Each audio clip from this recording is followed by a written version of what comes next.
บายดีพี่น้องมาจะขู่ทุกคนมาพี่น้องเลยกินข้าวเลยพี่น้องเลยแกงมาไม้โอนแบ่งให้กินข้าวจีแต่เป็นเว้นมันเลิกมาเลยอยากเขาพี่น้องเลยพี่โอนเราแบ่งแกงมาไม้มาให้ตัวพ่อเลี้ยงมาละพอกระแบ่งอะไรให้เราขามันลายพี่น้องแบ่งกินน้ำแบ่งให้หนึ่ง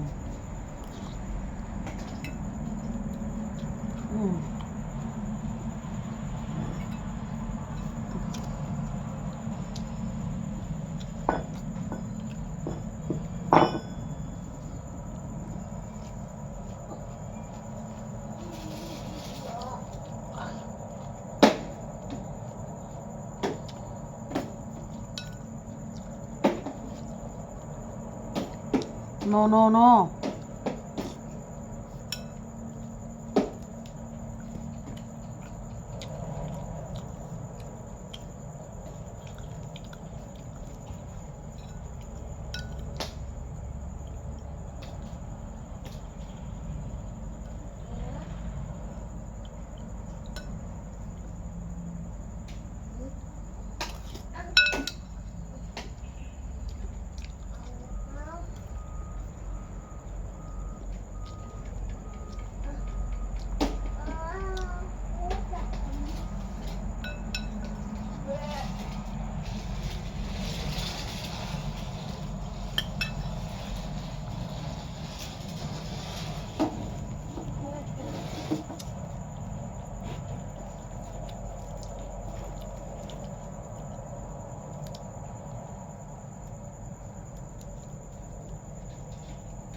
แกงหน่อไม้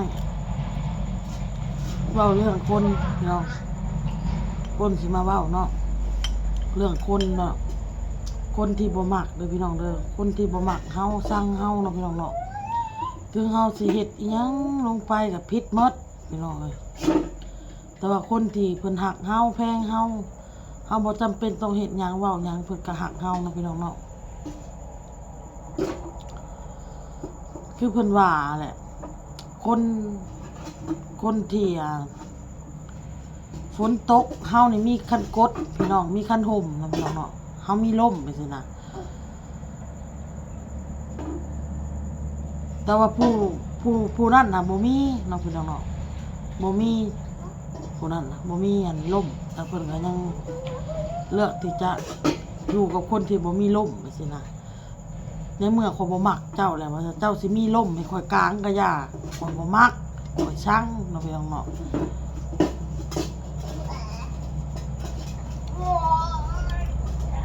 แดดข้อยก็สิแข็งว่าซั่นฝนข้อยก็สิแข็งข้อยบ่เอาเนาะพี่น้องเนาะเว้าเรื่องคนเนาะพี่น้องเนาะเว้าให้คนบุหรี่คน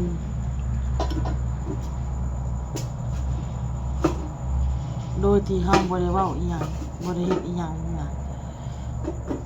เฮาบ่เคยเว้าถึงเนาะพี่น้องเนาะแล้วก็เฮาก็บ่ได้ฮู้จักเพิ่นอีกเนาะพี่น้องแต่ว่าบางทีก็เว้าเรื่องคือข่อยพาอันคือน้องข่อยซอยน้องอันนั้นแหละน้องนางเนาะพี่น้องเนาะแล้วก็เข้ามาเม่นเว้าให้ข่อยมันบ่มีอีหยังคือประเทศไทยเนาะมันสิมีอีหยังมันต้องไปแจ้งมีมูลนิธิบ่อีหยังเพิ่นเว้ามีการแบบไปแจ้งหน่วยงานอีหยังเนาะเข้ามาประมาณนี้อยู่ลาวมันบ่มีจ้า อยู่ลาวมันบ่มีหน่วยงานอีหยังแต่ตามความคิดของข่อยนะคือน้องเพิ่นมาพักอยู่เฮือนข่อยมื้อนี้นะ มื้อนี้เนาะสมมุติว่ามื้อนี้เรามาพักเฮือนค้อยตื่นเช้ามาแล้วถ้ายังบ่มีญาติพี่น้องเพิ่นมาเลยค่อยก็สิพาเราไปหาพ่อบ้านสิไปแจ้งพ่อบ้านเนาะพี่น้องเนาะนี่ก็แค่นี้แหละพี่น้องมันบ่มีหยังแต่ว่าพอจะตื่นเช้ามาพี่น้องเราญาติเราก็ทักมาติดต่อมาเนาะพี่น้องเนาะเวทโตโอ้เวท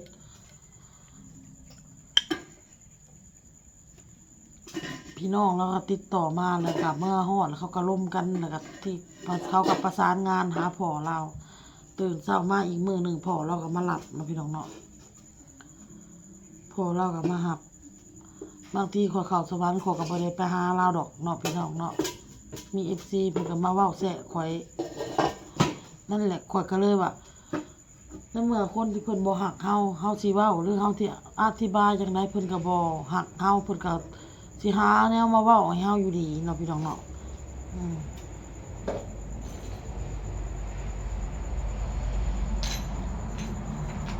อันนี้อ้นเว้าเฉพาะ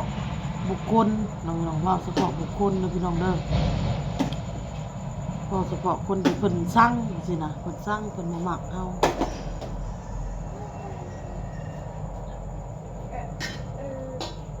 อ้นผัดแนวนี้พี่น้องถ้าคนใดที่เฮาที่บ่มักน้องพี่น้องเนาะคนที่เฮาบ่มักเฮาเห็นเฮาก็เบิ่งอยู่เบิ่งน้อยหนึงเฮาก็เลื่อนผ่านเฮาบ่คิดจะมาคอมเมนต์เว้าให้เขาจังซั่นจังซี่น้องพี่น้องเนาะเพราะว่าคนเฮามันเกิดมามันบ่มีอีหยังมันหนึ่งมากคนเฮามันเกิดมาบ่เท่าเทียมกันพี่น้องไผก็อยากงามอยากสวยไผก็อยากงามอยากสวยอยากดูดีเนาะพี่น้องเนาะบ่มีไผอยากขี้ร้ายดอกมันพี่น้องเนาะคือในนี้นะกินข้าวกินน้ำแบบนี้แหละอยากลดอยู่พี่น้องมันลดบ่ได้มันหิวมันอยากเขาก็กินตายไปก็บ่ได้กินน้องบอลไปกินข้าวนำพี่น้องเพราะว่าอ้นมาแต่เวียกนั่นแหละถามลูกว่ากินข้าวแล้วบ่ลูกว่ากินแล้วที่เขาต้มพะโล้เอาพะโล้มาด้วยในถ้วยลูกตัวย่างเลยพะโล้ต้องทำเรือต้อง เอามากินลูกย่างตัวอะไรกันเอาโต๊ะกินน้ำเนี่ยอันนี้น้ำนี่มาแม่สิกินแต่ว่าผู้ใดเป็นลดได้เห็ดได้ก็ดีใจน้ำเพิ่นพี่น้องเลยดีใจน้ำเพิ่นผู้ใดเป็นเห็ดได้ก็เฮาเห็ดบ่ได้เอาไปแบบนี้แหละตามสภาพแบบนี้แหละพี่น้องพะโล้ไม่จีดเราเห็ดพี่น้อง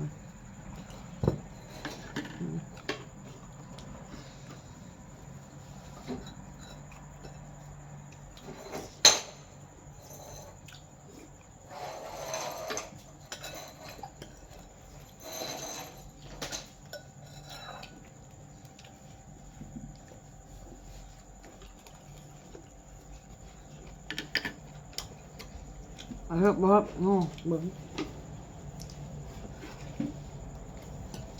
อิ่มนะคืออิ่มอันนี้น้ำเนี่ยเด็กลูกนี่น้ำอันนี้น้ำเนี่ย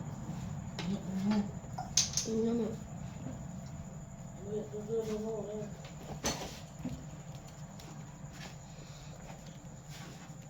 นี่นะอันยากเลยผมไม่แห้งอาบน้ำสระว่าไม่แห้งดอกเลย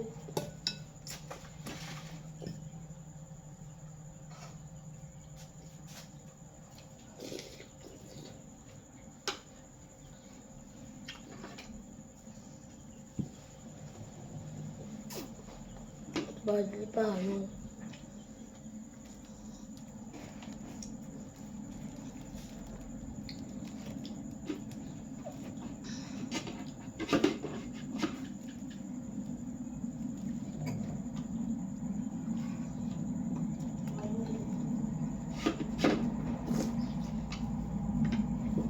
ต้มแล้วมันจะจิ้มเนาะ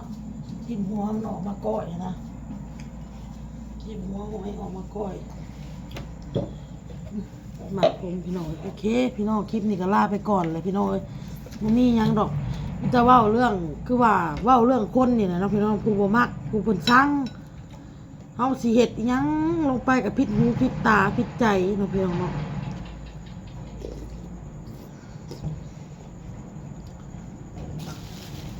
ก็เรื่องคนเฮานี่นะเกิดเป็นมนุษย์คือกันนี่แหละพี่น้องเอ้ยบ่มีไผ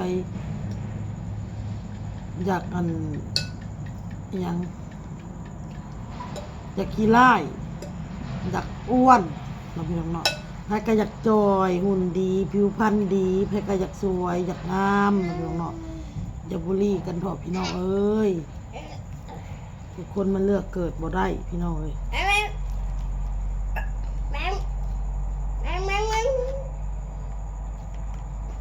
ก็บ่ได้อันนั้นดอกพี่น้องเอ้ยแกบ่อยากให้เว้าดูถูกกันหลายเว้าบุลี่กันหลายเว้าใส่กันหลายคุณเจ้าอาจจะเป็นคนที่หน้าตาดีเป็นคนหุ่นดีผิวพรรณงามเนาะแล้วก็อยู่ในแบบที่แบบจุดที่แบบดีนะพี่น้องเนาะมีเงินมีคำรวยไปสิ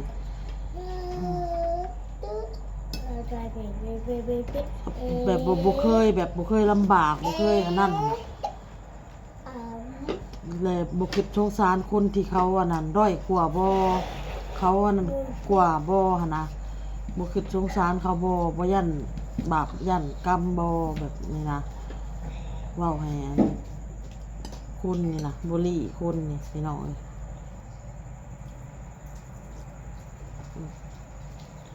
โอเคไปละพี่น้องเอ้ยคลิปนี้ก็ได้พอกับคลิปหน้าเด้อพี่น้องเด้อสบายดีพี่น้องเอ้ยขอบมุกขอบใจ FC ทุกคนที่เขามารับชมรับฟังขอบคุณทุกกำลังใจทุกคำคอมเมนต์พี่น้องสบายดีพี่น้องบ๊ายบาย